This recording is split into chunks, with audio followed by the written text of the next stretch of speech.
When you swallow a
swallow a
the United States as a company, and they made the President of the United States the Chief Executive Officer, and they made the representatives of Congress managers.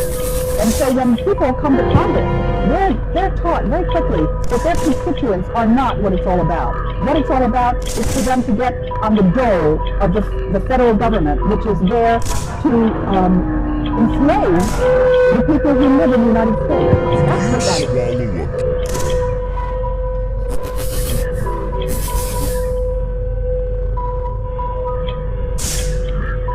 What does that mean the U.S. Constitution had come to an end? Well, it was the end of the third and final international bankruptcy of the United States. And with the end of the third and final international bankruptcy, the King of Great Britain had to vacate his position as Postmaster General to the international banking law. And the trustee between us and Great Britain, or the bankruptcy court, and the President of the United States. Well, if there's no more bankruptcy, then there's no more need for a trustee. The agreement with us and Great Britain is over.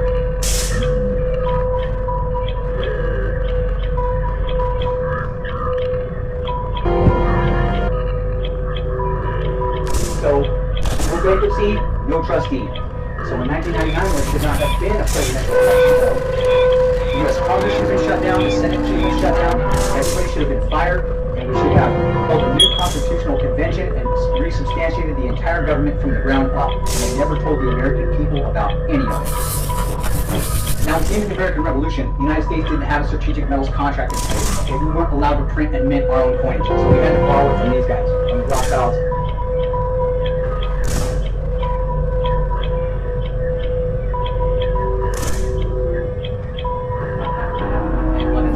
Authorized by the Crown, because the Crown has a strategic metals contract in place, and that's what we can utilize.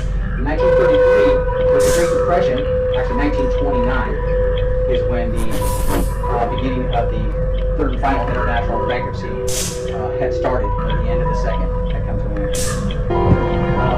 Because we were borrowing money from these guys over here, we're now in usury with this system. Okay? So that is how we're captured in usury with these guys over here. You swallow up.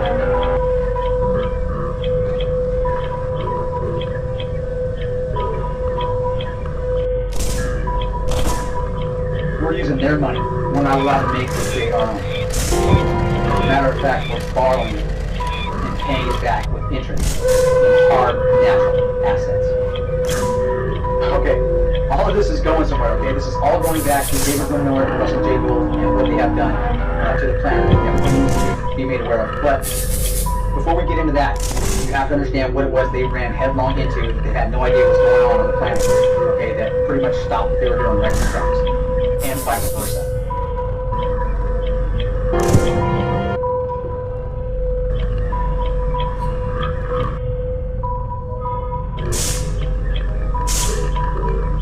Okay, so this is where the banking warfare and the warfare against the United States really kicks off. Back in 1933, Roosevelt was in office, and a Nazi coup, inspired and led by Gerald McGuire, backed by Prescott Bush, J.P. Morgan, Remington, and Goodyear, were trying to get Roosevelt out of office. What they did was they tried to elicit the help of General Smedley Butler of the United States Marine Corps. In an effort to help them get Roosevelt out of office. They figured that with Butler's influence over the American soldiers, that he could assemble 500,000 men and help them get Roosevelt out.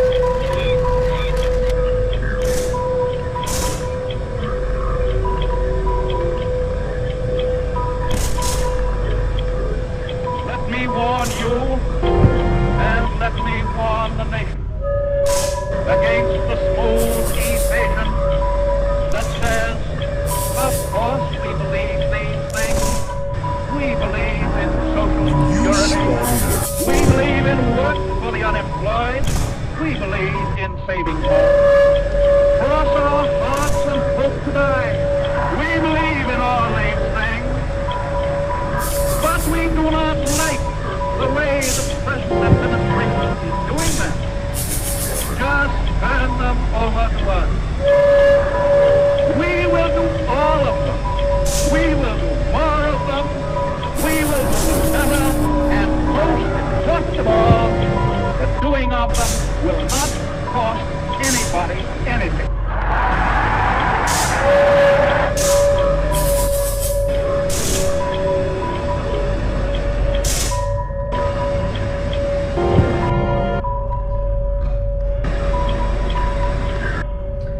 Thank God for Smedley Butler, he blew the whistle, and the plan failed. However, these corporate heads, J.P. Morgan, Remington, Goodyear, and the others, were never indicted for this treasonous act. And so, it continued on in the shadows. From there, it's been one long-range orchestrated event to get these guys into the White House. 2 years later, Eisenhower comes into office. And under his watch, the CIA gets set up. And Eisenhower then gave a masterful speech on a conspiracy that he was worried about. And he told the American people to keep an eye on the military-industrial complex because he saw it as extremely dangerous.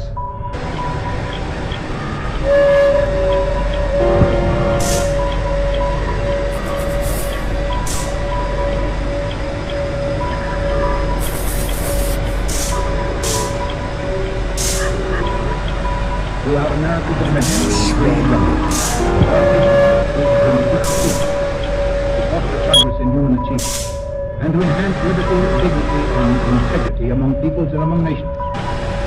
strive for less would be unworthy of a free and religious people. Progress toward these noble goals is persistently threatened by the conflict now engulfing the world. It commands our whole attention, absorbs our very being. We face a hostile ideology, global in scope, atheistic in character, ruthless in purpose, and insidious in method. Unhappily, the danger promises to be of indefinite duration.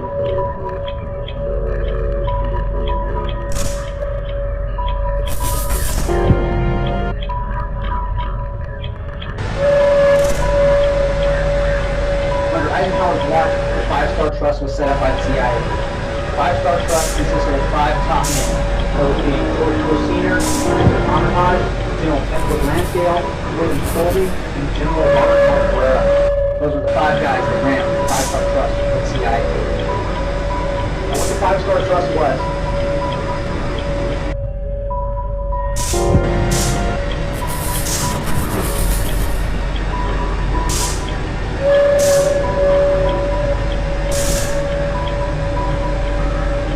their objective was to set the largest drug and money laundering system the world had ever seen. It was called Operation Studebaker and Operation Clean Room, which was the money laundering systems into the operation. And that was ran out of Kentucky by Marion Horn.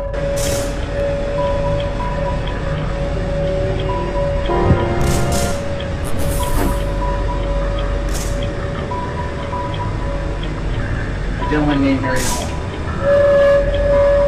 The main objective of this operation was to create money for the CIA so they wouldn't have to go and ask Congress for money. Doing so might develop the plan the CIA had going on, so they developed the largest drug and money laundering system the world has ever seen.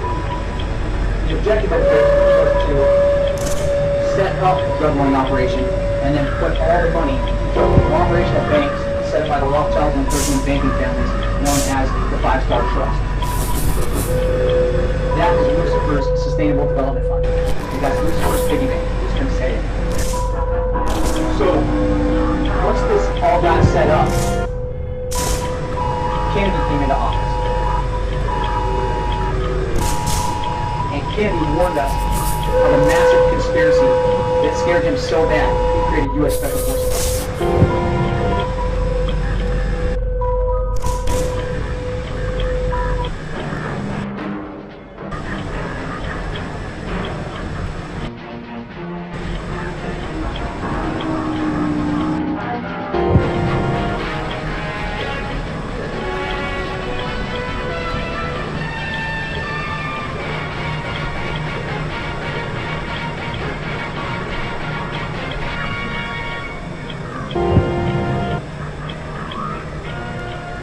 Some people have a deep, abiding respect for the natural beauty that was once this country.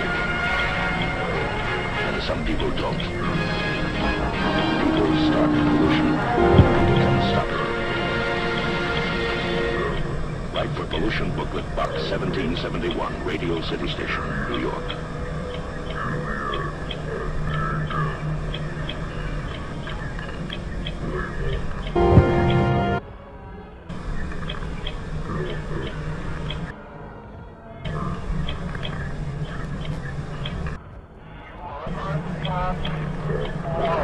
When you swallow it,